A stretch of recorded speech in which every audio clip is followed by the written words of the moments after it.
Well, we now know exactly what BioCare was promising families of people who donated their bodies for medical research. Tonight, News 13 has obtained one of the contracts with the company, which is under investigation for sending body parts off to a medical waste incinerator. Alex Tomlin shows us the contract and talks to a man who's wondering what happened to his mother. My mother always did want to be buried by Pecos, New Mexico. She's originally from that area. James Neal knew his 80-year-old mother, Manuelita, was dying when he jumped on a plane to be by her side in February. And about 10 minutes before I got to her room, she had just passed away. The nursing home recommended BioCare to Neal as a way to help with medical research and avoid pricey funeral costs.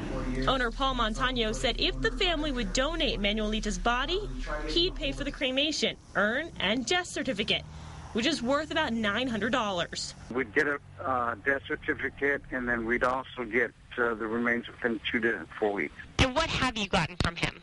Nothing. Take a look at the contract Neal signed. It says his mother's whole body would be cremated. The contract goes on to say that BioCare can't be held responsible for any damage, but does say only licensed crematoriums will be used. But police say Montano was trying to dump bodies by shipping them off to a company in Kansas City that incinerates medical waste such as syringes and tissue.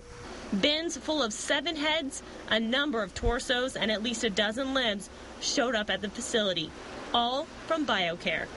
Now OMI is trying to identify more than 20 bodies seized from Montano's office in Albuquerque, most of them found decomposing in a broken freezer. Investigators believe one of them is Manuelita Armijo. They asked for fingerprints, which I don't have anything for fingerprints, so I sent them her latest ID. Neal says this is a nightmare. How they can treat a loved member like that, it's just devastating. Alex Tomlin, KRQE News 13.